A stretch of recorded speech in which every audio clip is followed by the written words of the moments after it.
Bung Jeffrey di sebelah kiri saya dan Bapak Handokoko. Apa kabar, Bapak-bapak? Baik. Salam kenal. Saya Suci. Hari ini kita mau berbincang di acara apa, Bung Jeff? Ngobrol perkara iman. Oke, Ngopi. alias Iya. Tema malam hari ini apa nih? Ini menarik sekali. Kita akan bicara tentang mama kita, mama rohani kita, Bunda Maria. Our Mother. Bahasa Siap. kerennya kira-kira begitu. Iya. Narasumber kita malam ini Pak Handoko akan ngobrol bareng kita, menemani sahabat Unum Talentum di seluruh penjuru dunia. Asik. Iya. So, Seluruh penjuru. Iya. Gimana Pak? Kita mau bicara tentang mama kita. Iya.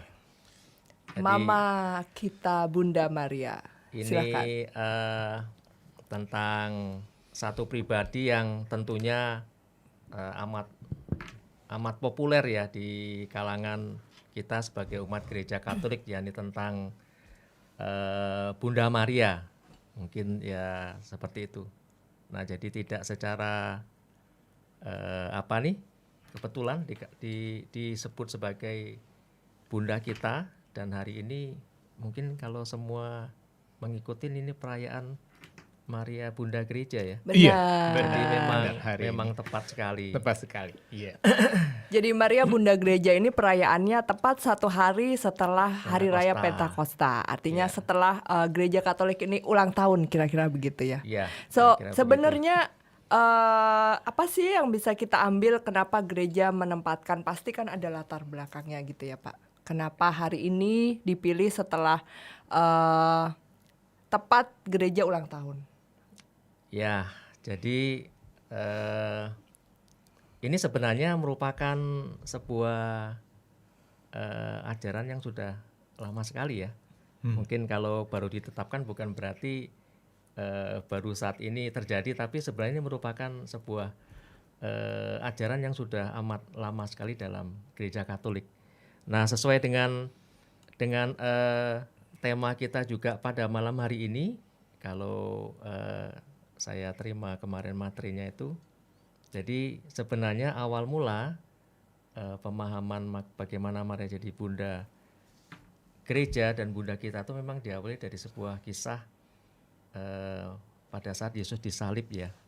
Jadi ada sebuah kata-kata yang amat terkenal sekali di situ, yakni saat Yesus mengatakan inilah kepada muridnya. Jadi pas dia disalib itu posisinya tuh memang di sana dikatakan ada ibunya, mamanya Bunda Maria, dan kemudian ada muridnya yang bernama Yohanes. Dan kemudian Yesus itu sebenarnya memberikan sebuah wasiat ya.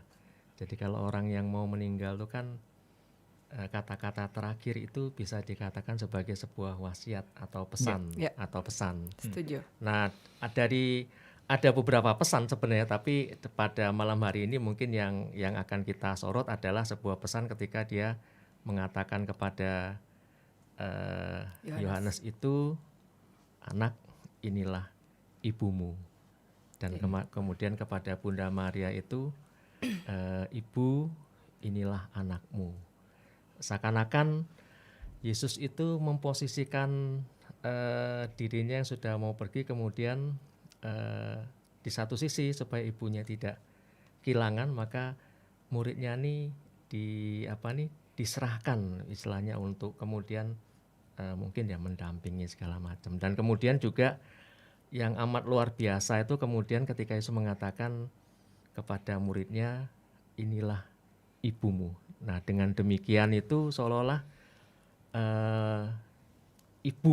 ibunya Yesus itu kemudian ya menjadi ibunya dari yang diserahkan, dalam hal ini Yohanes. Nah, sebenarnya awal kisahnya berlangsung di situ.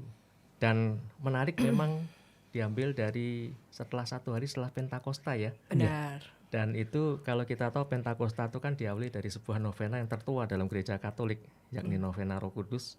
Dan di situ sebenarnya pada saat Pentakosta itu ada kehadiran dari Bunda Maria yang berdoa bersama-sama dengan murid. Jadi korelasinya amat kuat karena Maria itu bersama-sama dengan para rasul itu, para murid Yesus, dan kemudian berdoa sehingga kemudian Roh Kudus turun ya. Ya dari sanalah mungkin mengalir sebuah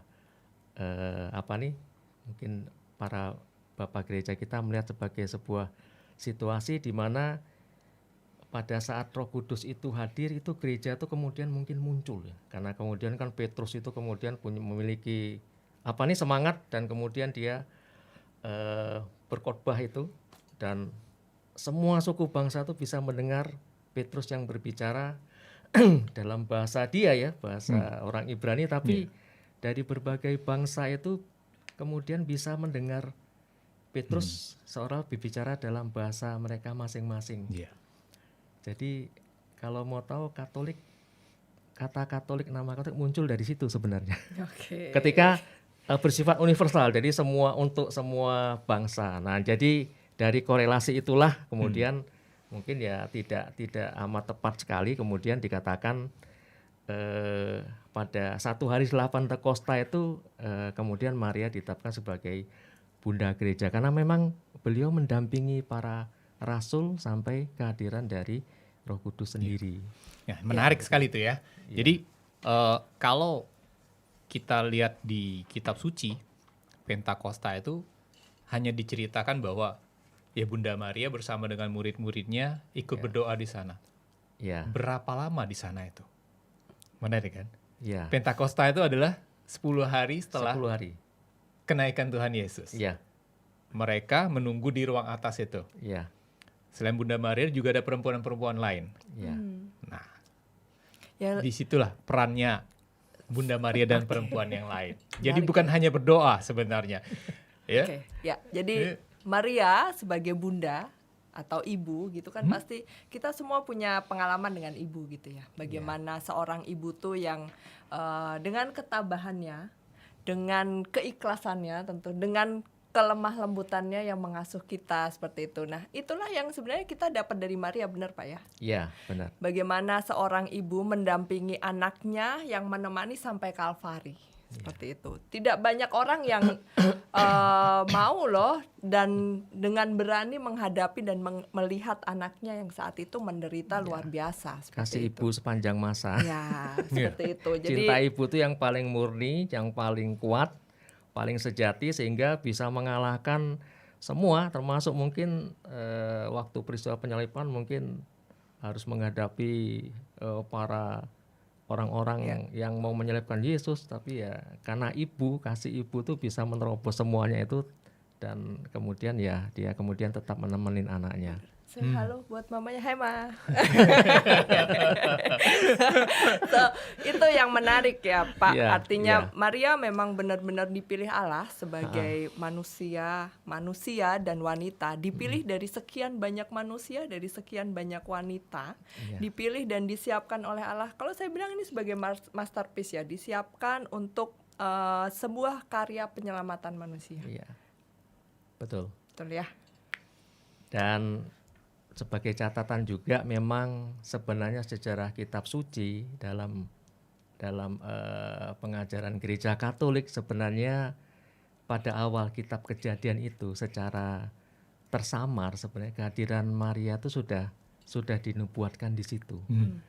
Jadi pada saat terjadi peristiwa Adam dan Hawa berdosa, kemudian ada ular yang menggoda itu, dan kemudian dari sana sebenarnya ada sebuah semacam nubuat lah ya, yang dari kitab Kejadian bab 3 ayat 15, saat kemudian Allah ngomong sama ular, akan diadakan permusuhan antara keturunanmu dan keturunan si wanita ini. Nanti keturunanmu akan meremukkan tumit kaki, dan keturunan wanita ini akan meremukkan kepalamu.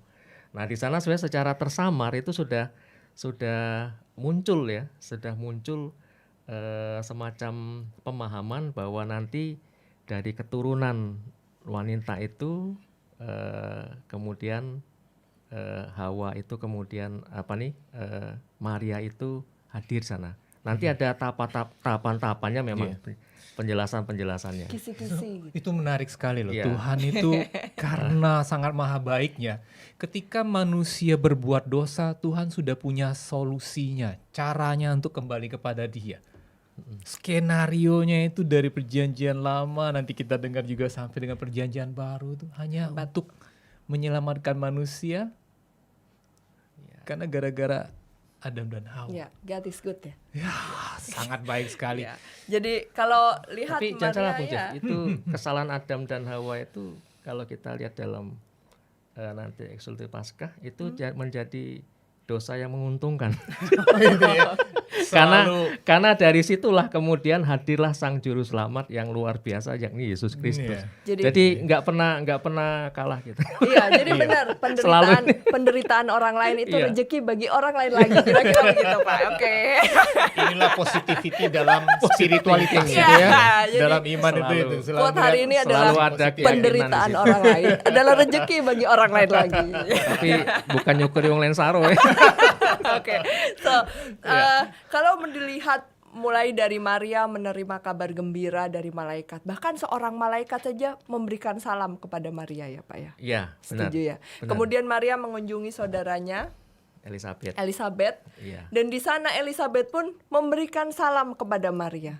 Betul. Sebegitu luar biasanya malaikat dan orang suci saja menyampaikan salam. Kita nih siapa? Meskipun nama saya suci gitu ya, tapi saya tidak suci sebenarnya kan gitu Pak ya. So kenapa kita nggak memberikan salam? Kadang juga karena kita terlalu tinggi hati atau bahkan karena kita tidak mengenal Maria sebagai ibu kita. Jadi kita terlalu angkuh. Kenapa sih? Ngapain saya ngasih salam sama Maria? So tanggapannya Pak? Ya sebenarnya memang catatan mengenai Bunda Maria dalam kitab suci kita itu memang nggak banyak, tidak Nggak banyak. Tapi justru karena tidak banyak itu rupanya ketika digali oleh para bapak gereja, mereka menemukan banyak hal yang luar biasa pada pribadi mamanya Yesus ini, yang tentunya jadi tidak sembarangan ketika Allah itu memilih ya sampai kemudian mengutus malaikat Gabriel, salah satu dari 3 malaikat agung, menemui seorang anak darah, dan itu ditemui di rumah, bukan di jalan, bukan di rumah. Jadi seperti malaikatnya datang bertamu itu masuk ke rumah. Nah dari sana sebenarnya sudah ada semacam kisi-kisi, ada rumah, ada keluarga, ada apa, itu sudah mulai muncul di situ, sudah mulai muncul. Dan yang menarik memang ketika malaikat tuh ngasih salam duluan. Coba kalau Mbak Suci tiba-tiba pintu rumah dibuka, ketok, lihat malaikat, mungkin langsung wah pingsan. Tapi lihatlah Bunda Maria nih dengan benar-benar malaikat tuh menyapa dengan amat lembut, dengan amat hormat, karena memang mungkin ada karisma yang luar biasa pada mamanya Yesus ini ya, sehingga malaikat itu menyampaikan salam. Ada dalam bahasa itu saya baca kecharitomene, hai kau yang diberkati, berkat yang sempurna, yang terberkati secara sempurna kepada Bunda Suci. Jadi penghormatan dari sana Bapak Gereja melihat, ini kok luar biasa sekali ya, karena nggak ada tuh ceritanya ada seperti itu diberikan kepada yang lain ya. Coba diberikan pada Suci apa jadi kan lemah juga. Tapi kan enggak. Nah jadi dari situ pintu masuk sebenarnya ketika para bapak gereja mempelajari itu, mereka melihat ini pasti ada sesuatu yang istimewa dari pribadi dan ini. itu waktu itu masih muda sekali kan? Masih muda sekali. Kayaknya belum 17 saya tahun juga ya. lah Pak. Beda-beda tipis lah ya. Saya 18 jalan-jalan lah gitu. Maksudnya tuh ketika Bunda dengan usia gitu tuh kedewasaan imannya itu ketika menerima salam dari malaikat itu tuh, wah ini seorang malaikat agung membawa berita kabar dari Allah. Iya, ya kan? Siapakah aku ini gitu kan? Sampai Tuhan itu mau pakai aku untuk Ya benar. juru selamat gitu. Makanya kalau saya gitu ya, kalau Bunda Maria ini kan pribadi yang proaktif kira-kira begitu ya. Begitu dapat salam, direnungkan, disimpan dan direnungkan. Apa sih sebenarnya yang Tuhan mau di kehidupanku? Coba kalau saya, hai Suci, ngapain kesini? Kan gitu. Itu kalau pribadi yang reaktif. Bunda kita yang kita teladani ini kan pribadi yang sungguh proaktif gitu ya. Setiap kali kejadian Allah berkarya dalam kehidupannya, selalu dia simpan di dalam hatinya, direnungkan. Direnungkan artinya di sini adalah merangkai sebenarnya Allah mau apa di kehidupanku, begitu Pak ya? Iya. Jadi memang ya inilah ya, memang bisa dikatakan level iman lah ya. Level iman ketika sebenarnya ada sesuatu yang menarik ya, karena waktu itu pemberitahuan dari malaikat Gabriel itu ada sesuatu yang sebenarnya paling menakutkan bagi semua wanita pada masa itu ya. Saya katakan pada masa itu, yakni mereka, jadi Bunda diminta untuk mengandung gitu lah, mengandung. Sehingga kan ada sebuah percakapan secara otomatis ya. Bagaimana saya bisa karena saya belum bersuami gitu. Jadi titah informasi yang diberikan oleh malaikat Gabriel itu sesuatu yang amat menakutkan juga bagi para wanita pada saat itu. Saya tidak tahu masa sekarang, tapi pada saat itu amat menakutkan sekali. Nah kemudian, kemudian lihatlah cara kemudian ketika malaikat Gabriel menjelaskan ya Roh Kudus akan menaungimu, dan Maria kemudian menjawabnya dengan satu kata yang amat indah sekali. Dia mengatakan dalam bahasa Latin itu dalam bahasa adalah esse ancilla. Maksudnya ya sudah, terjadilah padaku menurut kehendakmu. Kata-kata itu mungkin bagi kita sederhana ya, tapi ketika itu kita renungkan, rasanya itulah puncak dari pencerahan iman seseorang. Ketika dia bisa ya sudah, hidup saya ini sudah terserah sama Bapa saja, terserah sama Allah. Dan luar biasa menjawab itu Bunda Maria waktu itu masih amat muda sekali. Masih muda sekali makanya. Itu kalau saya melihat itu Bunda itu, wah level imannya itu sudah sampai Tritunggal Maha Kudus loh. Bapa, Roh Kudus dan Putra yang akan dititipkan melalui rahimnya. Itu imannya, level imannya. Itu menunjukkan apa? Relasinya itu loh sama Bapa itu begitu, begitu dekatnya sama Bapa. Nah itu yang mungkin selama ini kita sudah tahu kedekatan Bunda itu sama Bapa dan sama putranya Yesus. Kenapa? Makanya kita selalu novena, selalu rosario, karena kita berharap dari kedekatan Bunda itu bisa jadi perantara, doa-doa kita bisa dikabulkan. Benar. Nah, betul setuju. Nah, makanya tapi ada hal-hal yang kita maksudnya masih terabaikan sih. Terabaikan atau ragu-ragu? Seolah-olah gini, kita tuh seolah-olah ya memanfaatkan Bunda karena kedekatannya. Dieksploitasi ya? Iya, padahal kan Bunda itu ada istilah apa tuh kok? Ad Jesum per Mariam ad Jesum. Ya kan? Menuju Yesus melalui Bunda Maria.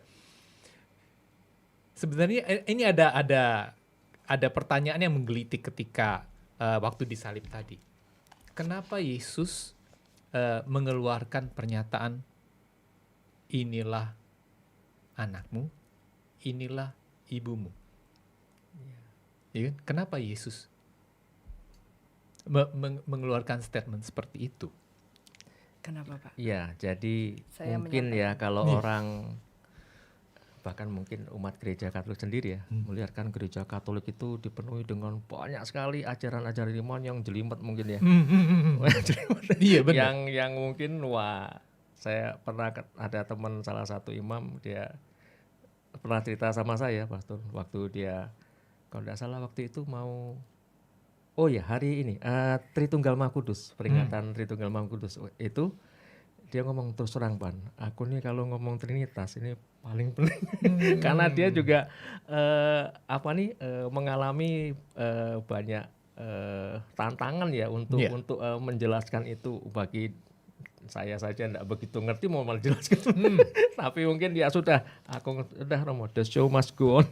Pokoknya jelaskan aja. What happen lah. What happen. Nah, jadi apa nih tadi, kembali apa tadi? Iya, pernyataan Yesus itu dikaitkan Kepada dengan yang ad Jesum perma. Ya, oke. Nah, jadi sebenarnya dari peristiwa kehadiran Yesus sendiri, Allah itu sudah mau mendekatkan pemahaman itu amat dekat sekali dalam kehidupan kita. Yesus tuh hadir dalam keluarga.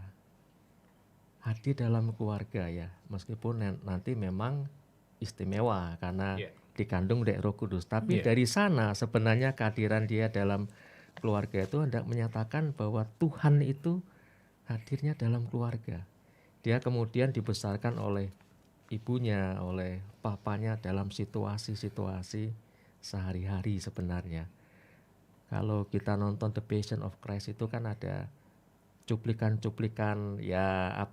seperti sebuah ilustrasi kedekatan Yesus dengan mamanya kan, waktu Yesus membuat meja kayu karena dia memang anak tukang kayu, dan bagaimana mamanya kemudian waktu dia jatuh kemudian cepat-cepat. Nah, itu ada situasi yang amat manusiawi sebenarnya. Nah, dari situ mau diungkapkan bahwa nanti ujung-ujungnya itu adalah semuanya adalah ke sebuah kata yang namanya I atau cinta.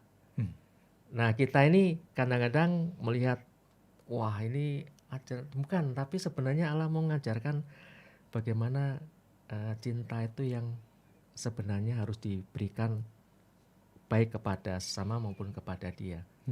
Kalau cinta manusia ini kan kadang-kadang cinta yang adoloka. Tadi kan Bu Jevo memanfaatkan ya. Adoloka. Jadi itu namanya seperti cinta yang masih taraf filio sebenarnya bahasanya. Yang berbalas, mengharapkan sesuatu. Jadi karena saya ingin sesuatu, doa saya dikabulkan, maka saya rajin berdoa kepada devosi pada Maria. Sudah terkabul, goodbye ya. Gitu. Benar. Nah, tapi ya sudah, itu sesuatu yang manusiawi. Namun ketika kita nanti mengikuti Yesus, kemudian kita mau diajarkan bahwa ada cinta yang amat kuat sekali yang sebenarnya mau dikenalkan, yakni cinta yang sifatnya yang dinamakan agape. Itu cinta yang tulus. Allah itu mencintai dengan tulus, dan yang luar biasa, cinta seperti itu dimunculkan dari orang tua. Terutama dari ibu ya. Ibu itu kemudian memiliki cinta yang demikian murni dan tulus. Mungkin Mbak Suci kan sebesar ini, pernah nggak kemudian mamanya ngeluarkan buku catatan? Duit ini waktu kau sekian, habis sekian dari banyak. Dari bayi ya, sampai sekarang ini biayanya sekian. Iya, sekarang sudah kerja ini notanya. Pembukuan ibu saya banyak banget. Iya, benar. Ternyata kan nggak dilakukan. Setuju. Karena semuanya diberikan dengan rasa cinta yang tulus. Saya pernah ada pengalaman unik ketika di sebuah lingkungan, kemudian saya ngisi pendalaman iman. Kami itu sebenarnya kalau mengisi pendalaman, kalau mau tahu, kita sudah siapkan bahan. Kita sudah prediksikan, kalau saya nanya ini jawabannya gini, jadi kita siap gitu nah. Kalau ini nggak ada jawaban kayak Pak. Maka saya nanyakan, misalnya maksudnya, waktu anak Anda sakit, apa yang Anda lakukan? Maksud saya jawabannya ya kita nanti usaha kemudian berdoa kepada Tuhan. Karena waktu itu kan ada tema-tema bagaimana yakin dengan Tuhan itu harus 100%, nggak boleh yakin yang lain. Ada keyakinan seperti itu. Harapan kita dia menjawab begitu. Tuhan nanti yang akan menyembuhkan segala macam. Balik ke masalah iman kan. Ada seorang ibu kemudian memberi jawaban yang bagi saya agak mengejutkan. Jadi dia ngomong, saya ini Pak, kalau anak saya sakit, dia bilang, maka saya akan berdoa sama Tuhan. Doanya seperti ini, saya minta agar sakitnya anak saya ini diberikan sama saya, dan kemudian biarlah kesehatan saya ini diberikan pada anak saya. dia akan berdoa begitu, dia bilang. Hmm. Saya sudah siapkan buku, ada catatannya, kepean. Nggak ada ya ternyata. Nggak ada. Nggak ada jawabannya. Iya. Kalau bahasa anak sekarang, yang penting kamu bahagia, aku gampang gitu. Ya udah ya, jadi itulah ketulusan seorang ibu yang kita bisa teladani dari seorang Silih, Bunda ya. Maria. Ya itulah silih. Bagaimana beliau itu setia, bagaimana beliau itu taat gitu ya Ya. Pak, bagaimana beliau itu juga tulus. Ya itu pun nggak usah jauh-jauh, kita lihat sama ibu kita masing-masing. Ya. Hai Mah. Ya. Maka sebenarnya pertanyaan Bung Jeffrey tadi itulah yang mau disampaikan oleh Ya. Allah. Iya. Jadi yang kita proses ini adalah ketika kita mampu memiliki hati yang punya cinta seperti itu. Plan-nya nanti ketika menuju kepada kebaktian pada Allah, kita kepada Allah itu bukan karena mengharapkan sesuatu, Ya. bukan karena takut wah seolah-olah kalau takut kan jadi Allah seperti tiran loh. Iya. Jadi nggak match kan, tapi karena kita berbakti, kita mencintai Allah Iya. seperti Iya. dia mencintai kita. Iya. Allah kan mencintai, dia sifatnya satu arah. Bahasa Inggrisnya unconditional love. Jadi cintanya tuh nggak ada dasar lagi. Dia mencintai. Saya pernah waktu dalam sebuah kelas saya tanya sama mentor lah, kalau nanti orangnya berlaku dan tidak mencintai, apakah Allah tetap mencintai? Allah kan tetap mencintai. Dan Iya. dia tidak pernah meragukan dan tidak pernah istilahnya menyesali apa yang sudah dia Benar. berikan. Nah itulah cinta Allah yang mau Iya. diajarkan pada kita Itu melalui keluarga itu. dari perjanjian lama, dari dosa Adam sampai perjanjian baru itu berapa ribu tahun dan sampai sekarang Tuhan itu begitu maha baik dan mencintai kita. Benar. Jadi Kalau Pak Jeffrey dengar ceritanya tadi itu, punya nggak sih sebenarnya idola di kehidupan Bapak gitu? idola. Teladan, idola. Tom Cruise. Hah? Siapa? Jesse Atau K-pop ya. Blackpink. Kan kalau kita ngomong artis gitu kan, artis dunia, ya karena saya sedikit diberikan talenta di bidang menyanyi, ya tentunya artis-artis Coba penyanyi. sedikit suaranya. Iya. Gitu kan. Tapi memang belakangan ini karena saya mencoba untuk mengenal Allah lebih dalam. Apa kehendaknya atas hidup saya? Nah, itu saya mencoba mengenal putranya melalui orang-orang kudusnya. Oke. Jadi kalau menyambung dari Pak Handoko tadi, pas Ko Handoko ceritakan ada Romo mau jelasin mengenai Tritunggal Trinitas. Maha Kudus segala macam, itu memang sangat maksudnya itu pemikirannya tuh ribet sekali. Makanya Tuhan itu begitu maha baik, kita dikasih begitu banyak sarana, begitu banyak cara untuk kita nanti kembali ke surga dengan orang-orang kudusnya, dengan Bunda Maria yang sangat, maksudnya tuh di dunia ini tuh kita tuh siapa sih yang nggak kenal ibu, yang nggak tahu ibu? Apa yang telah dilakukan ibu itu buat kita gitu loh. Bukan hanya sekedar melahirkan kita di dunia, tapi Iya. nggak tidur selama 40 hari 40 malam kali ketika kita belum bisa tidur itu. Ketika masih bayi nangis karena ngompol, minta makan segala macam, itu ibu lakukan semuanya gitu loh. Sampai dengan kita dewasa. Kita nggak tahu kalau misalnya dia malam-malam nangis atau apa, nggak tahu kita. Itu jadi untuk belajar itu kalau perenungan saya itu Yesus, kenapa sampai Yesus ngomong inilah anakmu, inilah ibumu. Itu Yesus pengen kita, walaupun Yesus sudah nggak ada lagi. Yesus Ini masih ada Pak? Ada. Maksudnya, Menyertai kita. Iya, di dunia Bu Suci. Maksudnya waktu itu karena ada ibunya, ini ibunya yang akan mendampingi, membimbing kita, melindungi kita gitu. Oke. Dan kita bisa belajar banyak dari Bunda ini atas semua yang telah Bunda lakukan. Ya, dan sebenarnya mungkin ya kalimat itu sederhana sekali ya. Seperti penyerahan, ya sudah, ini jadi ibumu, ini jadi anakmu. Tapi kalau kita mau refleksikan, itu menandakan sekali, jelas kelihatan Yesus tuh amat sayang dengan mamanya loh. amat sayang dengan mamanya. Jadi di detik-detik yang itu perkataan itu muncul. Ada semacam kekhawatiran kalau nanti mungkin ya secara sisi manusiawi, Yesus kan juga memiliki sisi manusia yang maha kuat. Dari sana dia ingin supaya ada tetap yang menjaga mamanya, gitu, ibunya. Dan kemudian yang diserahkan ya orang-orang yang dia percaya ini, dalam hal ini Yohanes sebagai salah satu rasulnya kan. Dan akhirnya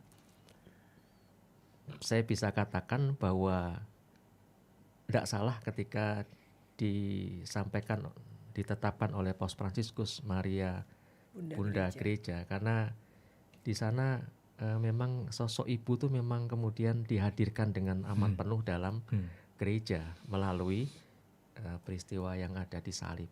Dan itu sebenarnya merupakan ungkapan cinta ya, ungkapan cinta dari Yesus, amanatnya loh, amanat atau wasiat dari Yesus yang diberikan kepada gerejanya ya, pada para murid gitu. Dan ini sebenarnya merupakan sebuah berkah dan rahmat yang amat luar biasa.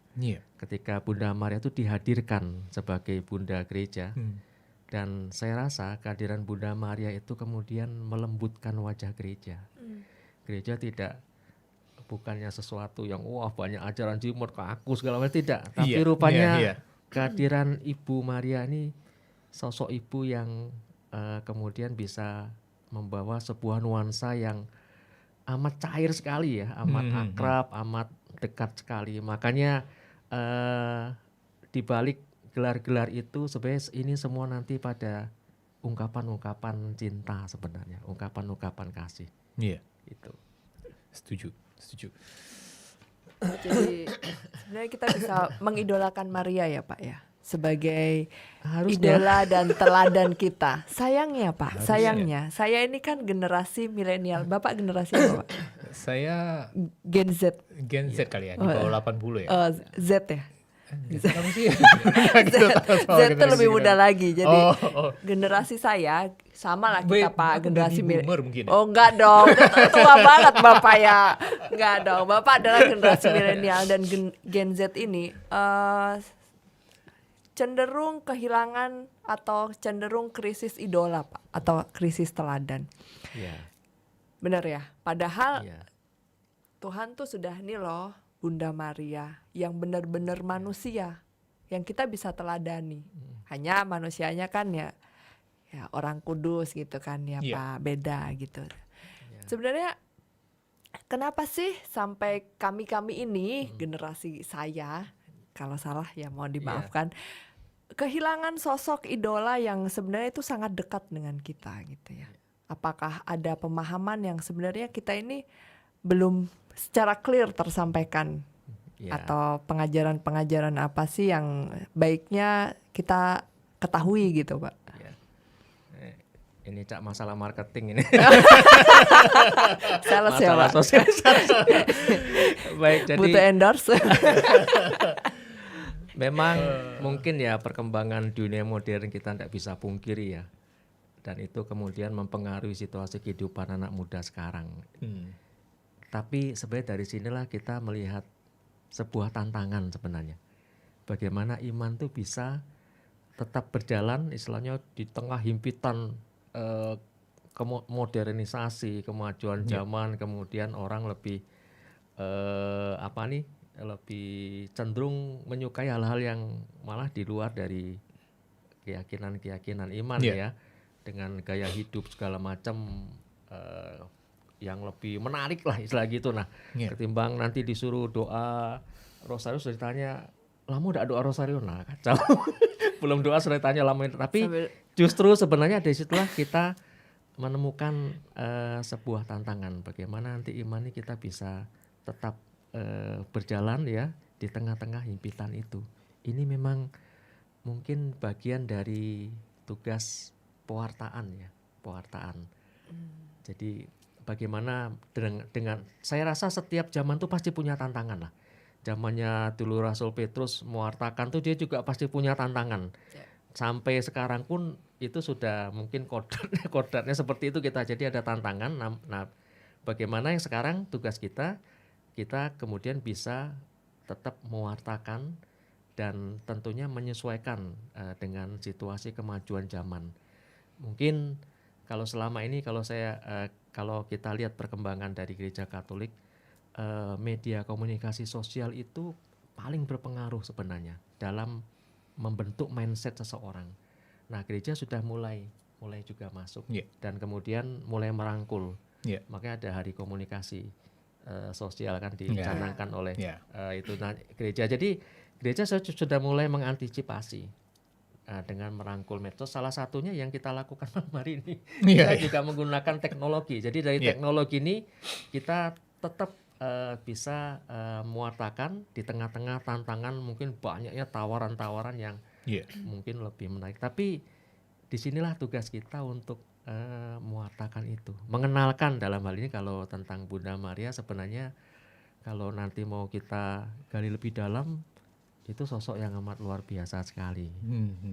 Nah, Suci, nih mau tanya nih, kalau di generasinya saya itu punya pandangan gini, pokoknya kita muda happy aja lah, nanti urusan iman itu sama Tuhan tuh tunggu pas tua. Gitu loh. Maksudnya tuh masih ada, porsi waktu untuk Tuhan. Nah, kalau generasi kamu masih ada nggak sih pandangan seperti itu atau belum terpikir? Kalau saya ya Pak, saya mewakili generasi meskipun tidak pada umumnya gitu kan ya. Punya prinsip adalah begini, muda, kaya raya, foya-foya, dan tetap sayang mama. Jadi artinya saya tetap mencintai Bunda sih Pak. Ini spesifik nih, khusus gitu sekali. Nggak, kalau misalnya Suci kan ya tentunya bergaul dengan teman-teman yang seusia. Mungkin kan pernah diskusi atau apa mengenai pandangan hidup ke depannya seperti apa nanti. Kalau berkeluarga nanti seperti apa, mungkin juga terkait dengan iman gitu. Benar, jadi kalau saya lihat generasi saya bahkan simpelnya saja mereka hadir di Misa Kudus gitu ya. Kalau bapak-bapak lihat, kalau Misa harian tuh kan biasanya yang hadir adalah usia-usia yang 50 tahun ke atas ya kan. Itu memang nggak tahu ya karena apakah misalnya di pagi hari. Ini adalah sebuah tantangan ketika generasi muda mau nggak sih menyangkal diri bangun pagi datang ke misa pagi harian. Bahkan kalau nggak tahu saya di sini karena saya baru di Palembang ya Pak. Kalau misa mingguan pagi itu lebih dominan yang usia senior kah atau usia kayak saya gitu ya 20 sampai 40 misalnya. Pasti bisa dihitung kalau yang pagi itu lebih cenderung yang senior atau ya mama-mama saya lah ya seperti itu. Karena memang benar anak muda seusia saya, kira-kira saya masih muda gitu ya Pak. Iya, anggap aja masih muda lah. Adalah selalu pengennya saya mau nyaman. Padahal mengikut Kristus adalah menyangkal diri, benar Pak ya. Ya, itulah makanya kita balik lagi saat kita punya sosok idola, saat kita punya sosok yang kita teladani, bisa balik lagi nih. Suci, kamu miring, ayo balik dulu. Nah, dengan meneladan hidupnya Bunda Maria. Gitu Pak. Jadi kayaknya saya nggak terlalu belok-belok banget lah. Kadang ya belok sedikit nanti lurus lagi gitu. Iya. Ya kita ini kan hidup ini kan memang suci berkali-kali katanya gitu.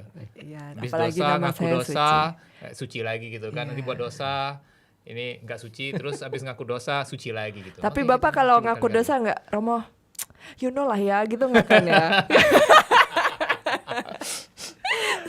Ya, itu sih Pak. Maksudnya saya mewakili perkembangan zaman yang ada di situasi ini gitu ya, karena banyak anak muda yang mengidolakan itu, yaitu semata-mata hanya hiburan semata gitu kan.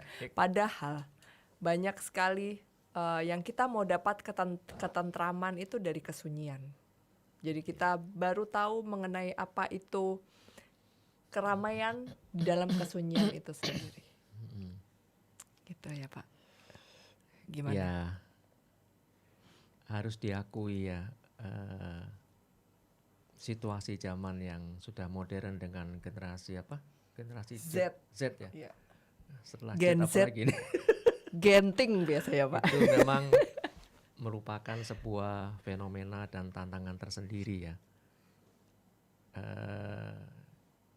Mungkin kelihatan agak sedikit gelagapan juga ya menanggapi situasi begitu, tapi sebenarnya gereja juga sudah berusaha juga ya, ada apa nih, pewartaan misalnya untuk anak muda nanti dalam style yang mungkin berbeda ya, dan intinya seperti itu. Tapi mungkin memang di sini nanti bagaimana memang katekisi kita itu bisa, kita juga mesti sesuaikan, kita mesti upgrade bagaimana kemudian bisa menjawab segala tantangan ini. Yeah.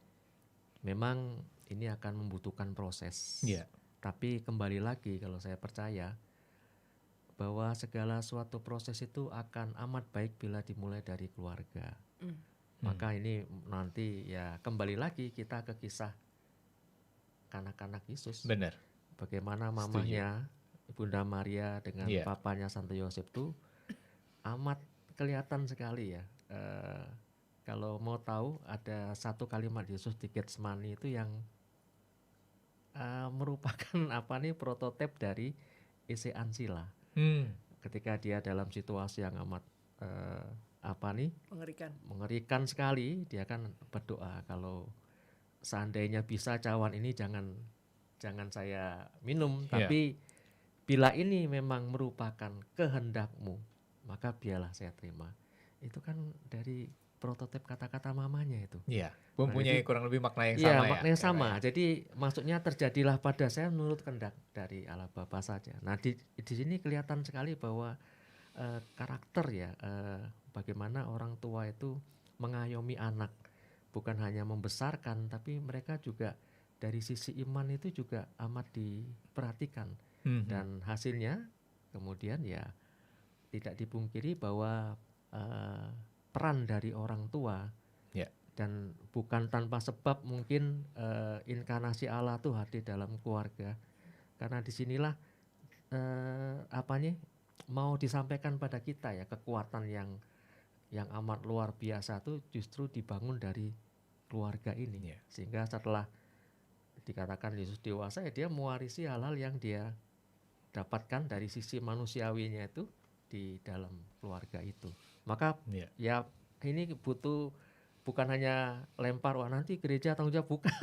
Tapi justru dari bagaimana kita sebagai umat ya dalam rumah mungkin kita juga mengayomi, membina, mendidik anak-anak kita dengan baik sesuai dengan ajaran-ajaran iman. Meskipun nanti orang ngomong wah ini sudah, tapi yakinlah ajaran-ajaran iman tuh masih amat relevan di masa-masa yang sekarang ini. Iya. Menariknya adalah Yesus memang dididik oleh Maria dan ibunya. Artinya kemudian kata-kata ibunya yang Tuhan sampaikan gitu ya Pak di situasi-situasi yang mengerikan.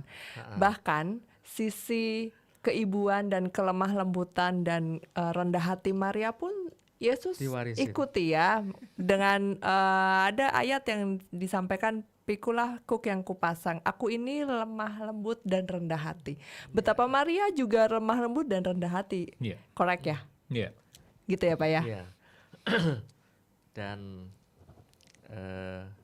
Bunda Maria terkenal karena tidak terkenal biasanya. Terkenal karena tidak terkenal. Maksudnya senyap dia tidak dia bekerja dalam senyap istilahnya. Dia tidak pernah menunjukkan diri, ini aku mamanya Yesus loh. Kamu harus dengar saya ngomong, tidak pernah.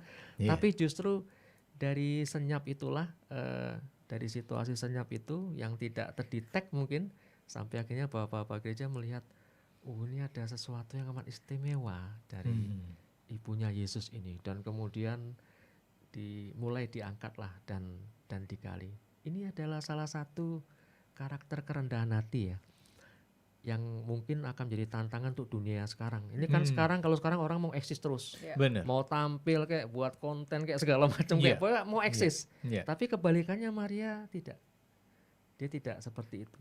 Ini blend dengan ajaran Yesus ya. Kalau kamu datang ke pesta, jangan duduk di depan, duduk belakang dulu. Duduk belakang. Kalau kamu duduk depan, tiba-tiba disuruh ke belakang kan malu. Tapi saya mau menyatakan bahwa duduk di belakang itu salah satu kerendahan hati, karena mungkin penempatan ya pada masa itu. Kalau depan tuh orang-orang istimewa, kalau belakang ini istilahnya orang-orang yang biasa tidak dikenal, maka jadilah rendah hati seperti itu ajaran dari Yesus. Dan ini memang karakter-karakter ini ya juga tampil pada keluarganya, ya pada mamanya juga sih. Ngomong-ngomong soal pesta nih Pak, ingat kan kita soal mukjizat di Kana itu ya? Oh iya, itu yang mukjizat yang pertama. Ya, Yesus bilang, "Mah, mau apa? Waktuku tuh belum sampai." Kira-kira bahasa kerennya begitu ya Pak. Betapa Maria itu ternyata bisa dengan luar biasa memutarbalikkan, saya belum waktunya datang loh. Tapi Tuhan lakukan karena permintaan ibunya.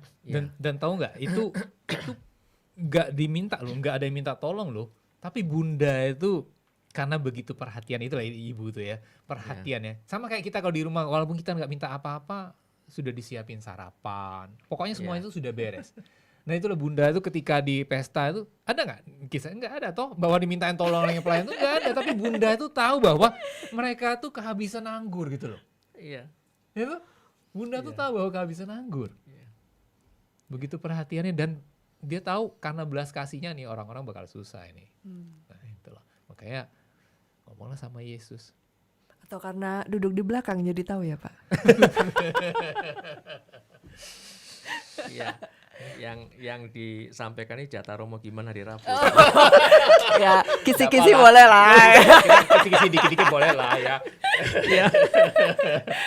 Ya, jadi memang di situ ada satu yang unik dari Injil ya, ketika menceritakan, kalau kita nanti telusuri refleksikan, kelihatannya ya istilahnya karakter Bunda Maria seperti ibu-ibu pada umumnya ya. Istilahnya the power of mak-mak. Iya. Kasta tertinggi di jalanan ya. Tapi justru di sana menunjukkan sebuah sisi-sisi yang amat familiar dalam kehidupan kita. Iya.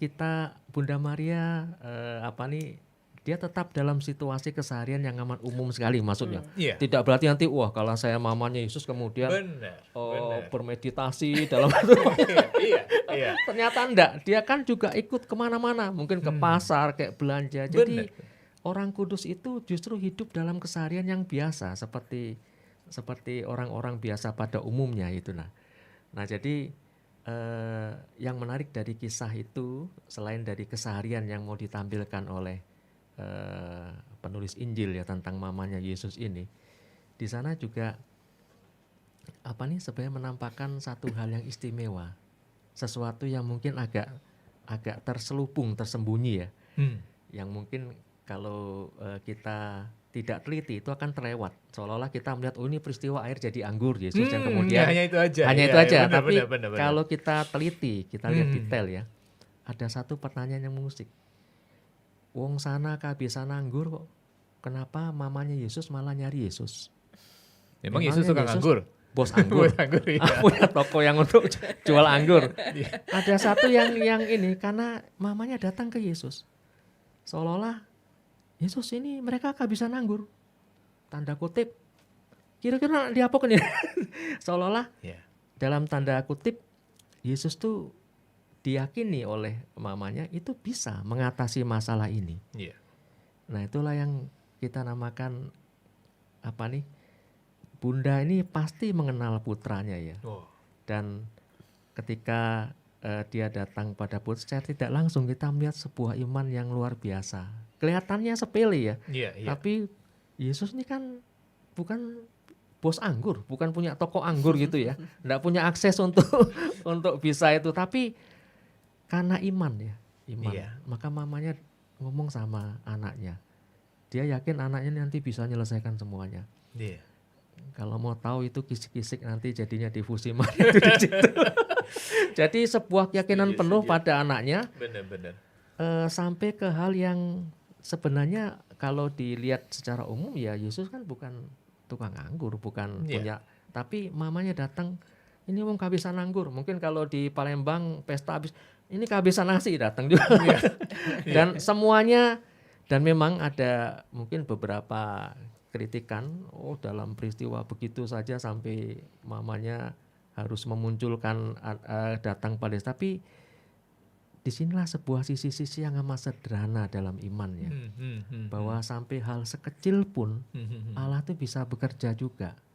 Bukan cuma nanti masalah menyelamatkan, menebus dosa, menyembuhkan orang sakit, melakukan mujizat besar. Tapi dalam situasi orang pesta kehabisan anggur, sebuah peristiwa yang kecil ya. Mungkin bagi para kritikus, gitu-gitu ngerepotin. Tapi di sana mau ditunjukkan Tuhan tuh bisa ikut dalam situasi yang paling biasa pada kehidupan kita.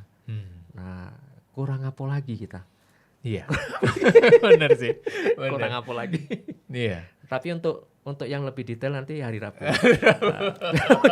Lanjut hari Rabu. Jangan dihabisi sekarang. Nanti nggak ada bahan.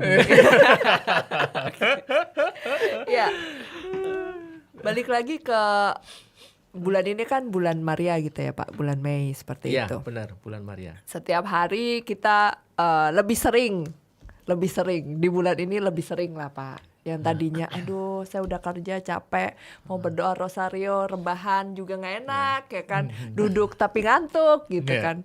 Sebenarnya ada pesan apa sih Pak yang kita bisa gali dari doa Salam Maria ini? Tuhan mau sampaikan apa? Sebenarnya itu kan diambil dari kata-katanya malaikat Gabriel dan juga Elizabeth ya Pak ya. Itu tentang doa Salam Maria. Sebenarnya itu ini sebuah tradisi yang cukup lama ya dalam gereja Katolik. Sebenarnya ini itu kan kalau kita berdoa dalam bulan ini kan doa rosario ya. Nah kalau mau tahu itu doa rosario itu awalnya tuh namanya rosarium. Jadi kalau rosario itu ada 50 Salam Maria. Kalau rosarium itu 150 Salam Maria. Oh, bayangkan. Ini aja dikasih rosario saja, ada yang doa sampai perpuluhan 30 tiba-tiba tidur. Besok pagi bangun. Gimana Pak saya doa gitu? Enggak apa-apa Bu. Iya. Jadi itu sebagai obat insomnia, enggak apa-apa. Jadi orang rosario bisa cepat tidur sudah enggak apa-apa lah. Tapi benar. Jadinya benar Pak. Tuhan itu tidak tidur. Kita yang sering ketiduran. Yang tidur. Nah jadi lanjut lagi 150 butir itu sebenarnya pada masa itu para imam, orang biarawan itu mereka tuh punya kewajiban mendaraskan 150 bab Mazmur yang jumlahnya 150 bab itu. Jadi itu makanannya tiap hari harus mendaraskan. Nah setelah gereja berkembang itu kan ya gereja kan bahasanya kan dalam bahasa Latin.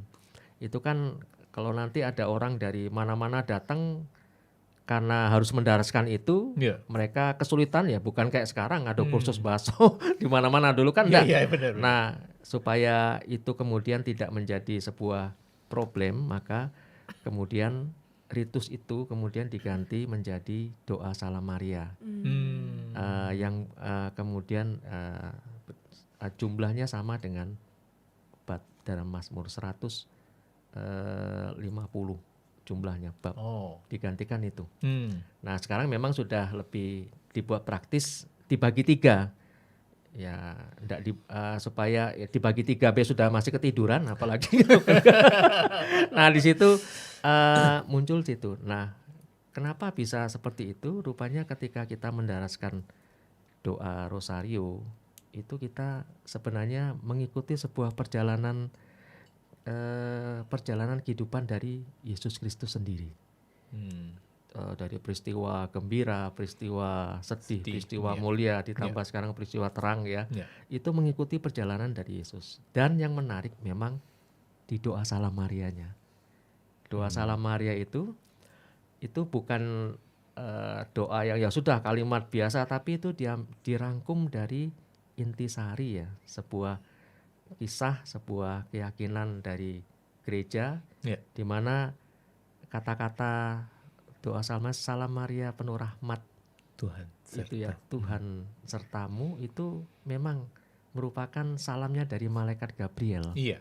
Ketika bertemu dengan Ibu Maria, maka kata-kata itu bisa dikatakan bukan bahasa bumi, itu dari langit, dari surga, karena Gabriel kan diutus malaikat itu kan menyampaikan apa yang mau dikatakan oleh Allah. Maka itu bahasa dari Allah sendiri. Maka tidak heran kemudian doa Rasul itu dikatakan bisa menjadi perisai dari hal-hal yang bersifat jahat. Iya. Dan kalimat kedua itu memang terpujilah engkau di antara wanita dan terpujilah buah tubuhmu, Yesus. Itu ya. Itu dari kata-kata yang dikeluarkan oleh Santa Elizabeth, bukan kata-kata dari Santa Elizabeth sendiri, tapi ketika dia kepenuhan oleh Roh Kudus.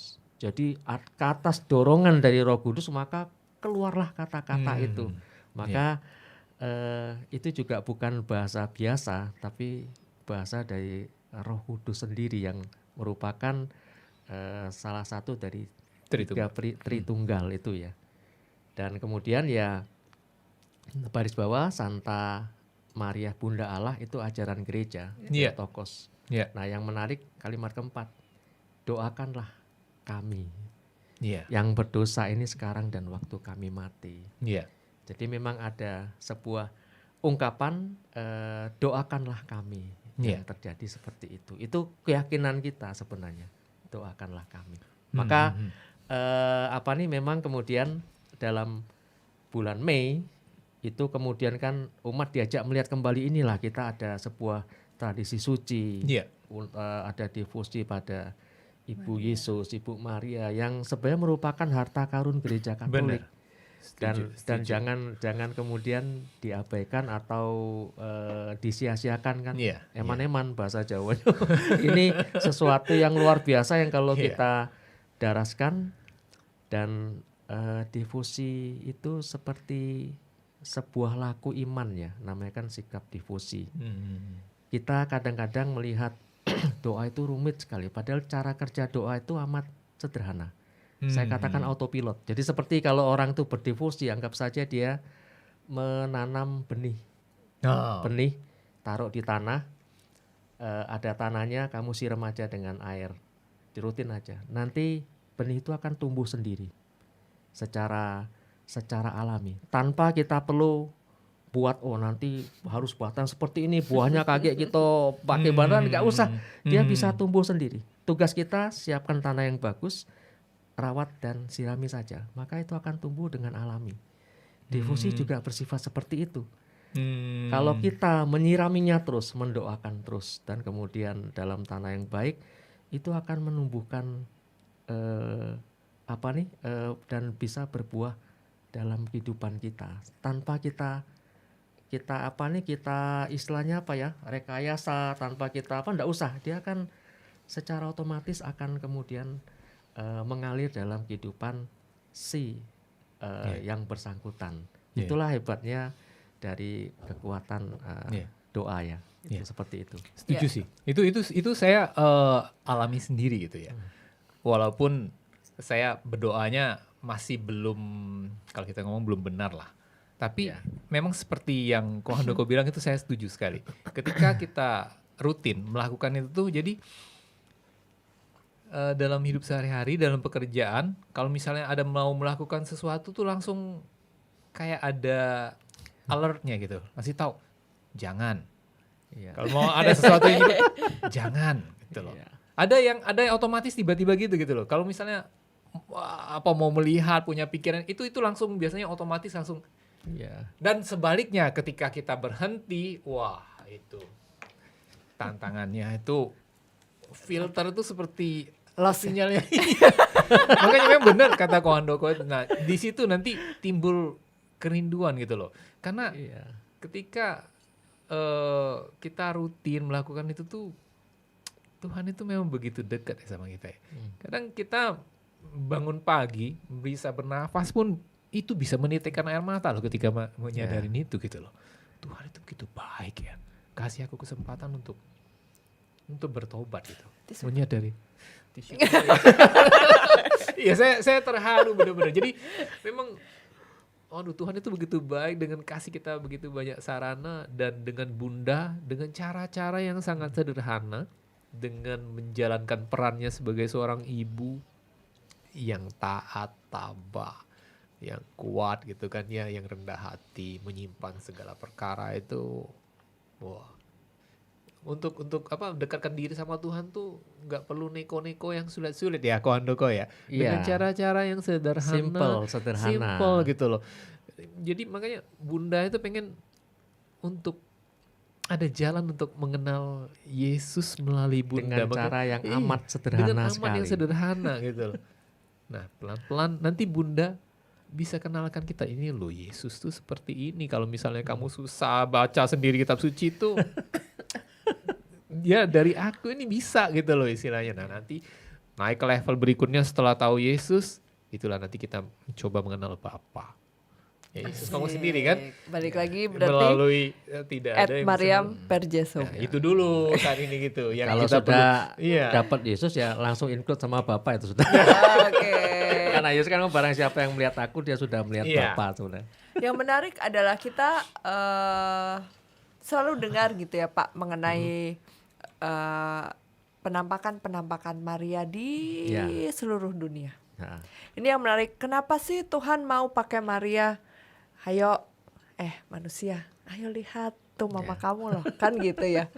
Artinya adalah Maria memang benar-benar sejak beliau itu lahir bahkan memang sudah dirancangkan Allah untuk sebuah karya penyelamatan ya. Betul. Bahkan sampai dengan hari ini yang katanya kita itu ada di dunia modern pun kita masih bisa lihat.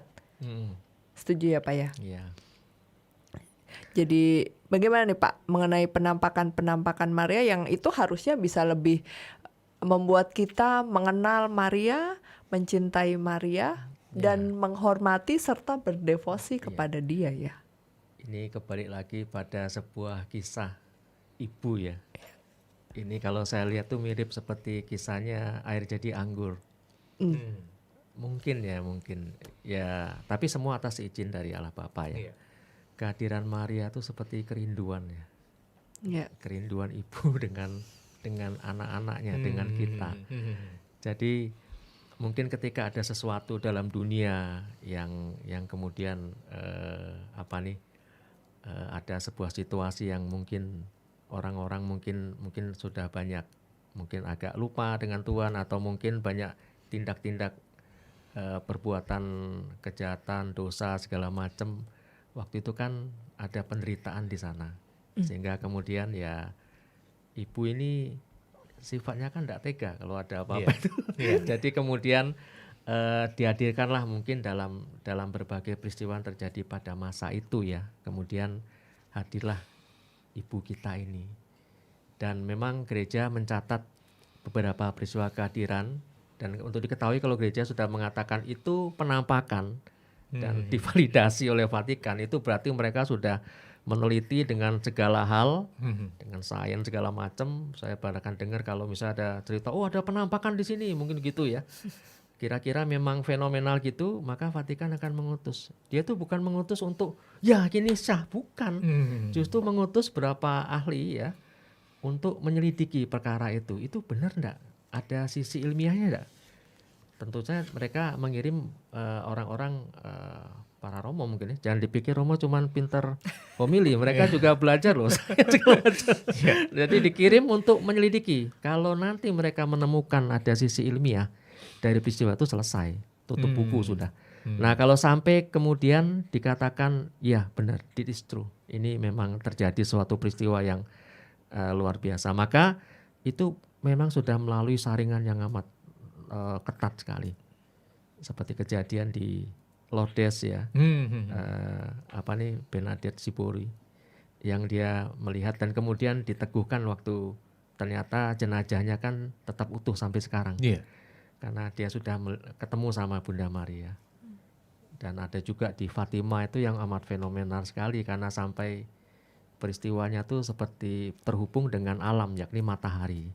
Dan itu disaksikan oleh ribuan orang, bukan hanya 3 anak-anak itu, Lucia, Jacinta, dan satu lagi yang laki-laki itu, Fernando itu. Nah bukan mereka tapi ribuan umat yang melihat ada matahari itu seperti mendekati bumi, matahari seperti nari-nari. Wah itu mainnya sudah membingungkannya itu.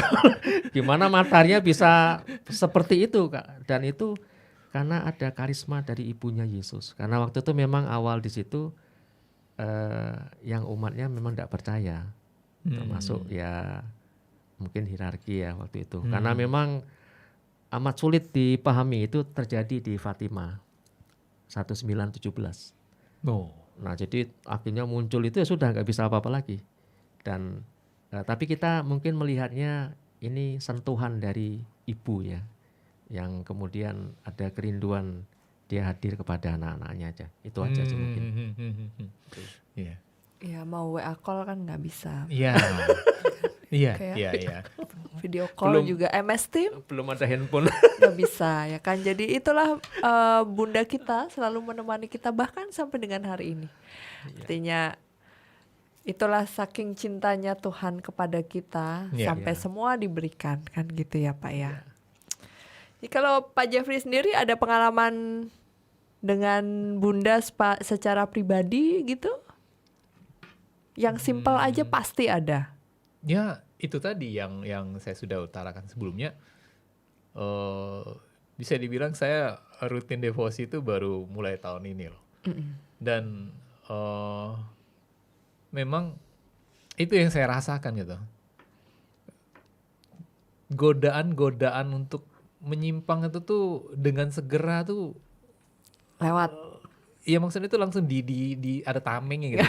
Kalau dulu tuh kita terima, kita analisa dulu ini kita terus atau enggak. Kalau ini sudah langsung itu enggak boleh, jangan. Jadi memang maksudnya tuh ya kita tuh jadi lebih lebih perasa jadinya. Jadi kalau misalnya kita melakukan suatu kesalahan tuh langsung Ya ampun, ya ampun, minta aku ampun menyesal Tuhan, gitu ya. loh. Minta ampun Tuhan. Besok nggak gitu. lagi-lagi. Iya, mohon dikuatkan Iya. jangan sampai ini terulang lagi, itu sih. Itu jadi manfaat devosi itu wah, ini sekali sih. Dan Bunda maksudnya tuh rasanya tuh memang dekat sekali ya kan. Jadi kalau misalnya kita tak butuh apa, butuh pertolongan apa tuh tinggal dalam hati, Bunda, tolong ini ada ini gitu loh. Tolong sampaikan kepada putramu Yesus, saya butuh ini gitu. Butuh ini, mendoakan si ini gitu. Iya. Jadi dan di samping itu juga minta tolong juga diajarkan seperti Bunda lah ya, yang agar kita tetap taat, tetap rendah hati. Ketika kita mulai rajin itu kan seringkali kita mulai merasa tinggi sebagai manusia. Iya. Jadi mulai merasa tinggi, sudah mulai merasa dekat sama Tuhan. Ketika ngomong sama orang lain tuh mulai kayak Agak. Menggurui. menghakimi. Kau tuh harusnya kayak gini Iya. gitu loh. Iya. Kau tuh harus kayak gini. Nah itu saya minta tolong bener Tuhan, jangan sampai seperti itu gitu loh. Ini karena semuanya ini tadi kan balik Bunda tadi Koko sudah ingatkan juga. Semua itu atas izin dari Tuhan. Ya. Karena Allah yang berkehendak itu. Dan Ya. Bunda sangat menyadari itu gitu loh kan. Karena ya segala sesuatu yang dimilikinya itu hanya semuanya dari Allah. Benar. Jadi salah satu wujud dosa adalah kesombongan itu tadi. Jadi memang jadi sekarang ini ya, kalau dulu ketika susah, ada masalah, penderitaan itu kayak ya susah, ada sedih-sedih aja. Tapi sekarang ini mencoba untuk ada rasa sukacita ya. Kenapa? Karena pertama Yesus itu kalau kita bandingkan sama penderitaan Yesus, apalah artinya kita ini sih? Iya. Remahan, Sering- rengginang ya. Rengginang kan Yesus. Terus pokoknya kalau itu sudah Luar biasa ya. speechless sudah kalau ini. Ya, Hanya- makanya kita ayo jadikan Bunda ini sebagai salah satu ikon untuk kita lebih dekat lagi kepada Yesus, kepada Bapa. Amin. Jadi kalau kita bicara soal devosi itu kan butuh setia ya Pak. Ya. Setia. Kadang itu kan manusia tuh kan lebih cenderung aduh capek gitu kan ya. Enggak deh, besok aja nggak apa-apa deh gitu kan ya. Barangkali yang paling sulit adalah bagaimana sih membangun setia ini tadi. Bagaimana kita mau setia kalau mengenal saja tidak. Bagaimana mau setia kalau percaya saja tidak. Itu sih yang perenungan saya untuk menjadi setia itu ya kita harus mengenal, kita harus percaya, kita harus menghormati. Maria sampai dengan akhirnya kita dekat dengan putranya seperti yang Pak Jeffrey bilang. Akhirnya kita sampai dengan putranya melalui Maria ini gitu. Ya.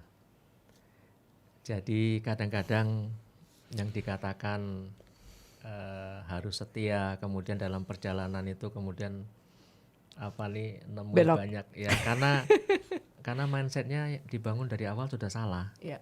Jadi seolah-olah doa atau devosi itu ada target. Oh, saya devosi setahun saya harus jadi kayak dewa gitu. Benar. Harus doanya harus terkabul. Nah, kalau sudah harus ini kita sudah mentarget begitu berarti kita sudah, kalau misalnya dalam devosi Maria kita lupa bahwa awalnya dimulai dari isi Ansila. Terjadilah padaku menurut kehendakmu. Mungkin yang kita rasakan tidak ada apa-apa ketika kita setia berdevosi berdoa kok masih sakit kena sakit. Iya. Ada masalah tetap kena masalah. Nggak achieve target. Curhat ini saya curhat ya. Ini Bosnya curhat mudah-mudahan tuh, nggak curhat lihat ya, ya. atau marketing ini. Itu bapak tuh ngomong di Unum Talentum katanya Allah tuh demikian dekat ini mano gitu kan. Kena salah pula. Tapi sebenarnya justru disitulah mungkin ya ada yang namanya kita lihat secara manusia, tapi ada yang namanya juga dari sisi Allah. Ya. Mungkin dari situlah sebenarnya kita justru sudah mulai masuk pada tahapan, karena nanti devosi itu ujungnya adalah satu kata, ikhlas. Jadi Levelnya ikhlas. udah. Nah sehingga dari situasi yang kayaknya kok makin devosi, kok situasi, tapi disitulah justru kita diajak untuk belajar untuk ikhlas, bahwa mengikuti Allah ini dalam semua suka duka, dalam semua peristiwa, bukan hanya dalam peristiwa wah kalau semua doa saya dikabulkan saya akan sukacita ikut, ya itu mengotai semua orang bisa lah. Kelas kartu komen saya bisa penuh terus itu kalau semua doa terkabul, wah datang kalau itu bisa satu gereja. Tapi justru disinilah mungkin ya cara jalannya dari iman itu sendiri ya. Ketika orang bisa tetap setia seperti Bunda Maria lah, sebenarnya kisah itu bisa saya masukkan dalam konteks ini. Dia kan dikasih info oleh malaikat kan, anak kamu kandung ini akan jadi anak Allah yang maha tinggi, dia akan mewarisi tahta Daud. Istilah Daud kan memang raja Israel yang paling hebat kan.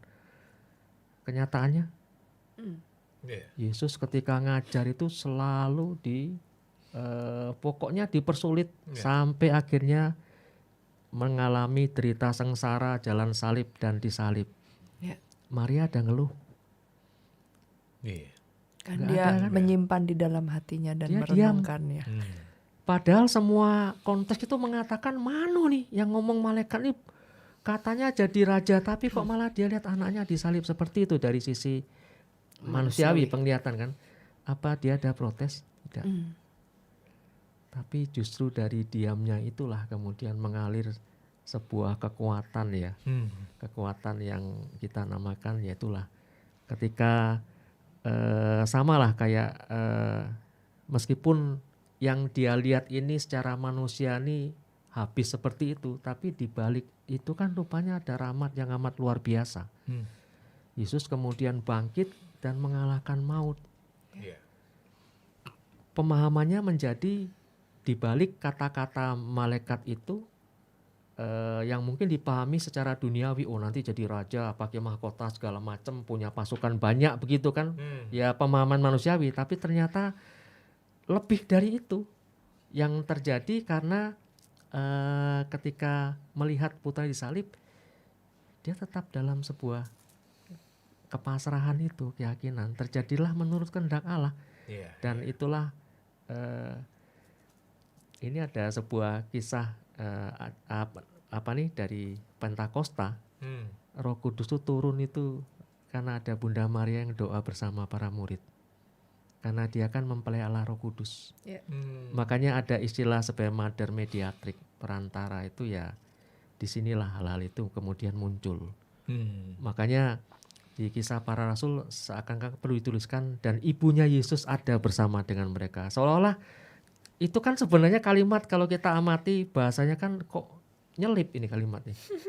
Apa diselipkan, apa pentingnya? Tapi rupanya dari penulis ya dia sudah memiliki pemahaman, akhirnya dimunculkanlah kalimat itu. Ada ibunya Yesus bersama dengan para rasul dan akhirnya terjadilah Roh Kudus turun ke atas para rasul.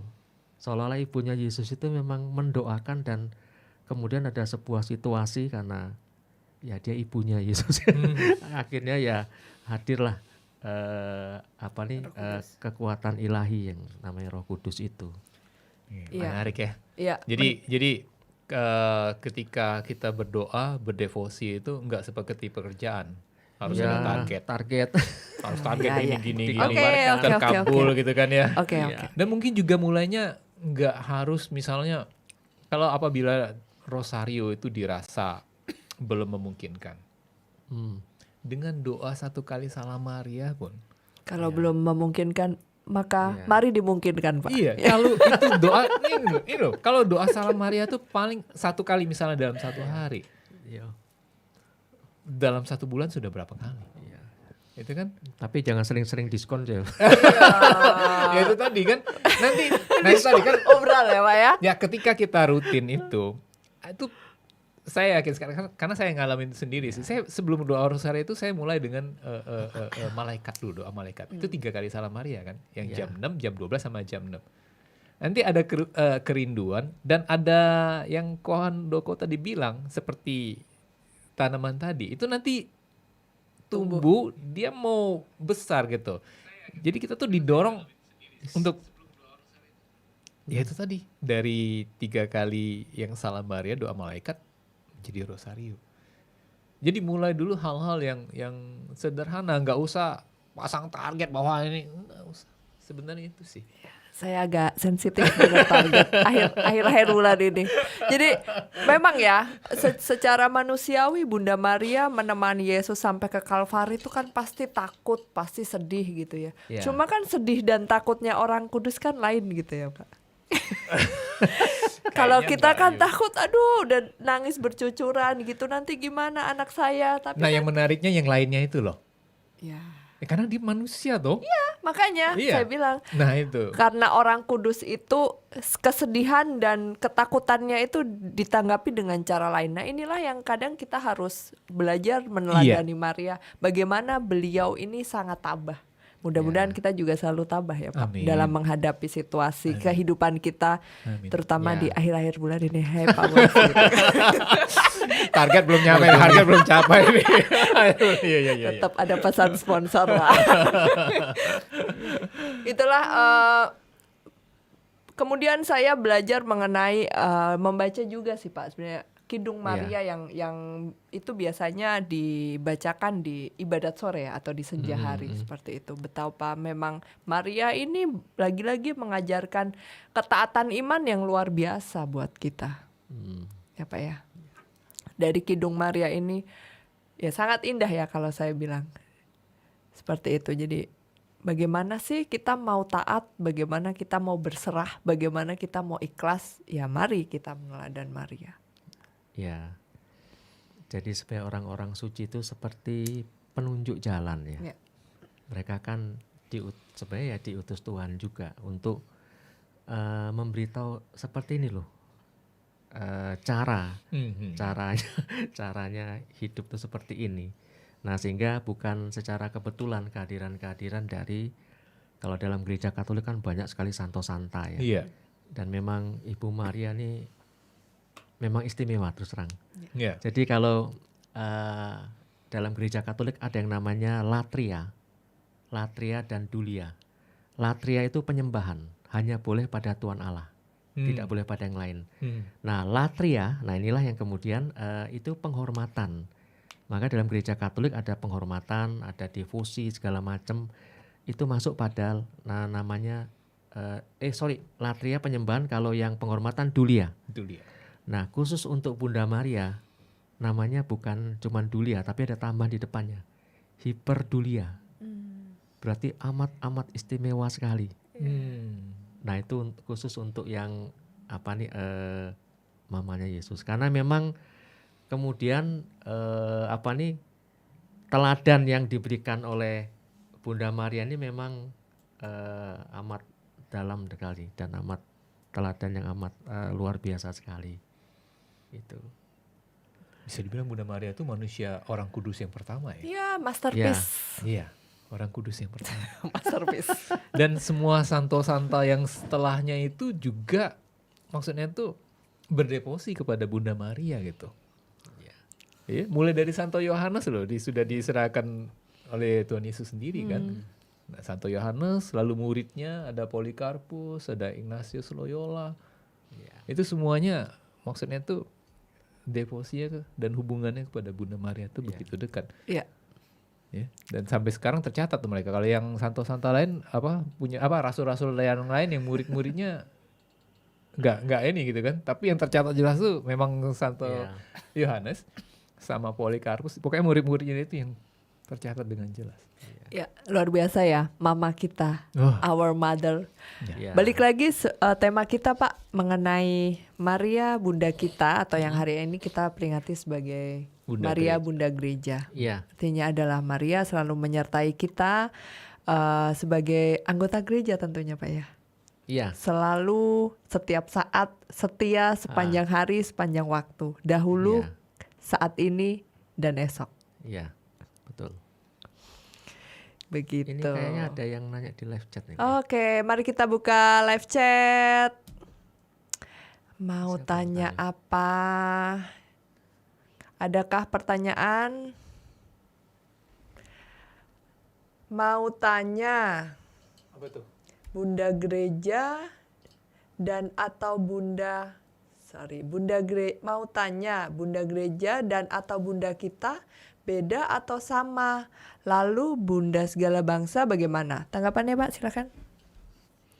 Bunda Gereja itu apakah sama dengan Bunda kita ataukah beda? Lalu pengertian Bunda segala bangsa yang seperti apa? Iya, jadi saya jawab aja, pemahaman Bunda Gereja itu dari kata gereja ya, itu kan berasal dari kata ya eklesia gitu ya. Yang jadi yang dimaksud situ bukan gereja dalam bentuk bangunan, tetapi merupakan kita, orang-orang yang percaya yang beriman pada Yesus Kristus. Maka kalau dikatakan Bunda Gereja, Bunda kita ya podo wae. Jadi yang mengimanin, dari maksudnya kita yang manusia. Jadi bukan dimasukkan Bunda gereja dalam bentuk bangunan, tetapi Bunda manusia. Nah, sehingga bisa dikatakan ya pemahamannya itu memang mengacu kurang lebih kepada Bunda kita. Kepada Bunda kita. Nah, ini yang menarik, Bunda segala bangsa ini kan sudah konteksnya nanti agak melebar ya. Kalau misalnya Bunda kita kan jelas, Bunda kita berarti Bunda kita sebagai murid-murid Yesus. Tapi kalau segala bangsa ini,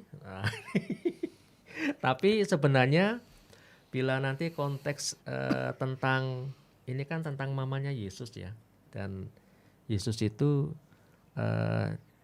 disebut sebagai penebus umat manusia. Ada sisi universal yang mau disampaikan di sini untuk semua. Iya, bukan Maka hanya umat Katolik aja sebenarnya ya. Bunda ini juga sebenarnya dihadirkan untuk semua orang. Maka kalau dikatakan semua bangsa, iya dihadirkan kepada semua bangsa karena bersifat universal. Tidak hanya dibatasi hanya kita begitu. Tapi nanti kalau yang dari lain mau nerima percaya monggo. Saya dengar ada peristiwa penampakan di Mesir ya. Salah satunya itu ketika jadi ada penampakan Maria di atas kubah sebuah gereja di Mesir. Saya baca sekilas itu. Pas penampakan itu terjadi, ada juga umat dari agama lain yang juga ke sana dan kemudian Percaya juga. Seperti itu. Intinya Tuhan itu untuk semua gitu nah. Oke. Masalahnya nanti kembali kepada manusianya, mereka mau terima atau atau tidak itu baik. Oke, terakhir Pak, karena kita Iya. udah hampir di penghujung acara. Dari obrolan kita kurang lebih 1,5 jam ini, apa sih yang bisa kita tarik mengenai spiritualitas Bunda Maria sebagai bunda kita dan juga bunda gereja? Ya, jadi mungkin balik ke kata yang amat sederhana lah ya. Sebuah kata yang bagi saya amat sakral sekali. Ibu. Oke. Ya. Itu saya rasa sudah menjelaskan semuanya. Apa yang ada dalam situasi kebatinan seorang ibu kepada anaknya. Maka sebenarnya bersyukurlah kita ketika Yesus mengatakan kepada muridnya, ini ibumu. Itu sebuah ungkapan yang sudah cukup, itu sudah cukup. Lainnya soalnya tidak perlu lagi. Karena ada sebuah kata suci di sana yang dinamakan ibu. Itu. Oke. Jadi spiritualitas yang akan kita dalami, yang akan semakin kita imani seperti Iya. itu, bahwa Maria selalu mendampingi kita di setiap Iya. apapun keadaan dan musim Apapun. hidup kita sebagai seorang ibu. Artinya Iya. seorang ibu ya beliau mau dengan rendah hati, beliau mau dengan tabah menemani. Sukakah, dukakah, nggak punya uang kah, achieve target kah, tidakkah, patah hati kah, atau apapun. Iya. Dan memberi Apapun. kita cinta yang paling murni. Ya itulah. Maka berbahagialah kita.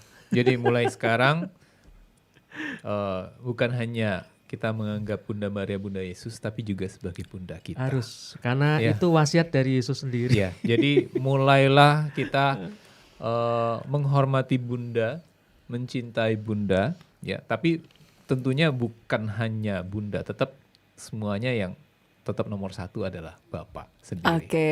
Putra, dan Bunda ini adalah salah satu sarana kita untuk mengenal Allah lebih dekat lagi Oke. melalui Luar karakter-karakternya biasa. tadi, ya, ketaatannya, kerendahan hatinya, terus belas kasihnya, pokoknya semua sifat ibu yang bisa kita saksikan, yang kita bisa dari ibu kita sendiri ya kita perhatikan Iya. selama ini. Ya. Gitu. Seru banget ya obrolan kita 1,5 jam ini. Barangkali nanti lain waktu kita duduk di sini lagi membahas tentang hal-hal Oke. yang lebih menarik tentunya. Jangan bosan, stay tune on our podcast. So, conclusionnya malam ini adalah marilah kita mengenal, menghormati, mendekatkan diri kepada Maria supaya kita semakin rendah hati, semakin lemah lembut, makin suci hingga kita bisa diantar makin dekat pada Yesus sebagaimana keyakinan gereja berbunyi per Mariam et Jesum. Selamat malam, saya Suci bersama rekan saya, Jeffrey, bersama kontributor kita. Handoko. Terima kasih, selamat malam. Kami dari studio Unum Talentum untuk berbuah maksimum. Tetap sehat, tetap semangat, Tuhan memberkati dan Tuhan menjaga berkah dalam. Selamat malam, terima kasih.